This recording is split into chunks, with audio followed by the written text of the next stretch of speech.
Welcome to this mini but mighty leadership lesson. This is one of a two-part series where I share some reflections, my learning and accomplishments from 2025. And this isn't about comparison or bragging or anything like that. It's about how important it is for us as individuals and as leaders to set goals, to learn and grow and evolve. And that includes trying new things. It's also important for us to pause and recognize our progress. As you round out 2025, make time to do this, to pause and reflect. How did your year go? Did it meet your expectations? Exceed your expectations? What are you proud of? And what would you like to revisit in 2026? Specifically, where did you stretch yourself? Where did you try new things? Maybe the results weren't what you expected or hoped for. But my perspective is it's the willingness to attempt new things that's more important. I like to keep lists and notes. I keep track of lots of things that help me remember how my year went, how my life goes. Every year I make a vision board and I track my progress against it. When I say I've probably got it recorded, I really mean it. There's a list for trips I'd like to take and the plans that I'm going to make to take them, my health objectives, astrological forecast, gratitude list, favorite bites of the year from restaurants or meals that I've had, lists for things that I'd like to cook for dinner, though admittedly, I actually cook them a lot less than I used to. And I track boring things like when I get my nails or hair done or the health appointments that I go to. I take notes of both gifts that I've given to others and gifts that I've received. Celebrations, memorials, achievements, to-dos, exercise and consumption, books, podcasts, and courses. I've got lists that track all of it. I have special pages to give attention to abundance and moments of awe.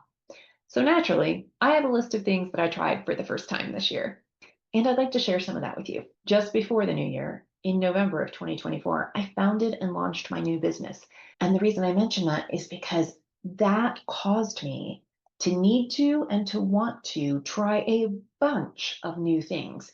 When I consider this list, I look back and I'm so proud and fulfilled. Some of them were more successful than others. I learned so much. A lot of it has to do with software. I learned software for building a business website. I built the website myself. I've learned how to record, edit, and post a bunch of online courses.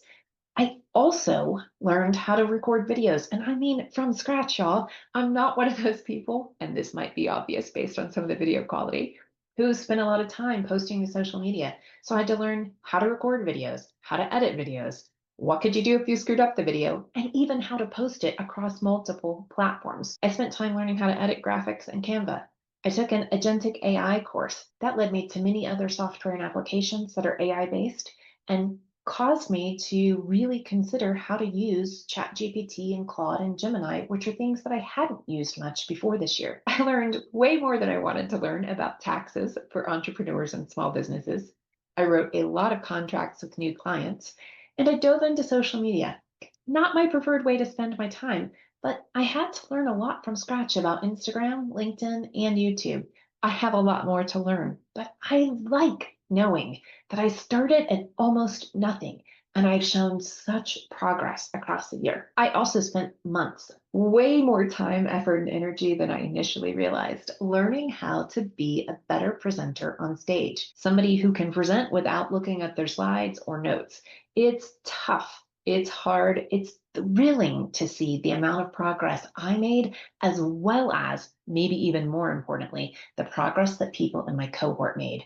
Man, that was a wonderful experience, a really dominating part of this year, which I didn't expect when the year started. I share this with you in hopes that you too will pause and take a look. What are you proud of this year? What did you try new? What was the experience like? What would you like to keep doing? And what would you like to let go of? Where can you make room to try new things in the upcoming year? Join us here at Boss at the Helm on Fridays for more mini but mighty leadership lessons. If you haven't had a chance to watch some of the leadership lessons that we published earlier this year, now would be a great time to go back and watch those. You can also join us here where we'll cover part 2 of this episode next week. It's all about awareness, accountability, and leveling up. Start with yourself, then lead others. Be a boss.